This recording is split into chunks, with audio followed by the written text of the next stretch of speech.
the forgotten hero who saved 669 children. Imagine dedicating your life to saving hundreds of innocent children from certain death, only to tell no one about it for nearly 50 years. No medals, no recognition, not even a word to your closest family. But secrets don't stay buried forever. And when Nicholas Winton's quiet heroism was finally uncovered, the world was left in shock. What kind of person does that? How does someone carry such a monumental secret for so long? And what compels a man to risk everything for strangers he may never meet?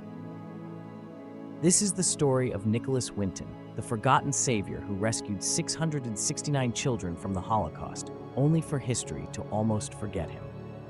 It all began in 1988 with an old suitcase. Nicholas Winton, by then an elderly man living a quiet life in England, had never spoken about what he had done in 1938. His wife, Gret, had no idea of his past actions until she stumbled upon the suitcase in their attic. Inside, she found aged documents, yellowed photographs, and lists of names. There were travel permits, official stamps, and records of Jewish children transported from Nazi-occupied Czechoslovakia to safety in Britain. Some of the documents had Nicholas's handwriting on them.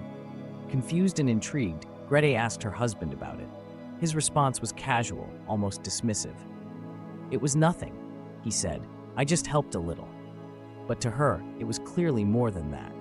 She showed the documents to a historian who immediately recognized their importance. Word spread quickly, and soon the BBC took notice. That same year, Nicholas Winton was invited to the British television program That's Life.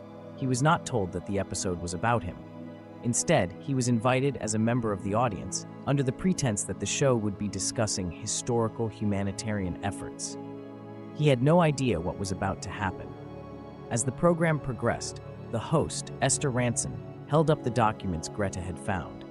She began reading from them, detailing how a single man had orchestrated the escape of hundreds of children from Nazi-controlled Czechoslovakia in 1938. Winton, sitting quietly among the audience, listened. His face showed no signs of pride, no expectation of applause. He was simply there, an old man, hearing his own past being revealed to millions of viewers. Then came the moment that would change everything. "If there is anyone in this audience who owes their life to Nicholas Winton, please stand up," the host announced. For a moment, nothing happened. Silence. Then there was a rustling sound. Chairs scraped against the floor. One person stood up, then another and another. Within seconds, an entire section of the audience was on its feet. Winton looked around, confused. His eyes darted from one face to another. He didn't understand. And then, slowly, realization dawned. These people, these adults standing before him, were the very children he had saved half a century earlier. His lips trembled, his eyes filled with tears. For decades, he had believed that what he did was nothing extraordinary, just something that had to be done. He had never sought gratitude, never expected recognition. Yet here they were, living proof that his actions had changed the course of history.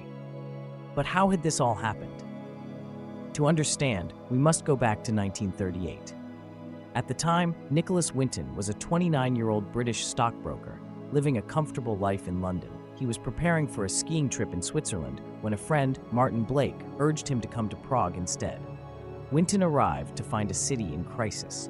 Thousands of Jewish families were seeking refuge, desperate to escape the growing Nazi threat. They had heard the terrifying stories from Germany and Austria. They knew what was coming, and they knew that if they stayed, their children would not survive. Most people in Winton's position would have felt sympathy. Most would have returned home, shaken but powerless. But Winton was not most people. Instead of continuing with his life, he made a decision that would define him forever. He would save as many children as possible. With no government backing, no official resources, and no experience in humanitarian work, Winton improvised. From a small hotel room in Prague, he began organizing what would later be known as the Kindertransport. He forged documents, bribed officials, and wrote letters to British families, pleading with them to take in refugee children. The British government had strict immigration policies. Children could only enter if they had a foster family waiting for them, and if a £50 guarantee was paid for each child. This was an enormous sum at the time. Winton didn't give up. He worked tirelessly. knocking on doors, writing hundreds of letters, persuading strangers to open their homes. By the time war broke out in September 1939, he had arranged for 669 children to escape. The last group, set to leave on September 1st, never made it. The war had begun. The borders were closed. Almost none of those children survived. After the war, Winton moved on with his life. He married, raised a family, and never spoke of what he had done. Why? Was it humility? Did he believe that what he had done was simply his duty? Psychologists argue that true altruism is rare. Even acts of generosity often carry some expectation of recognition or self-satisfaction. But Winton's story challenges that idea. He had nothing to gain, no reason to hide it, except that he genuinely believed his actions were simply the right thing to do. Sociologists might interpret his story as an example of moral responsibility beyond one's immediate community. Many in Britain at the time saw the crisis in Europe as distant, as someone else's problem. But Winton didn't. He refused to stand by. He acted when others hesitated. If his wife had never found that suitcase, if the BBC had never told his story, would we have ever known about him? How many other quiet heroes remain forgotten by history? In the years that followed his revelation, Nicholas Winton was finally honored. He received knighthood from Queen Elizabeth II. A statue was erected in his honor at Prague's central train station, depicting him with 2 children and a suitcase.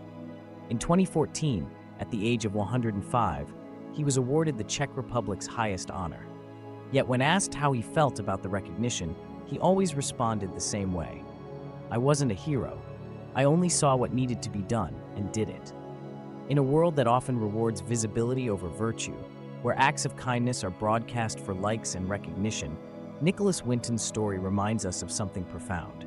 True morality is the courage to do what is right, even when no one is watching. So, we leave you with this question. If you were in Winton's place, would you have done the same? Would you have risked everything to help strangers in need?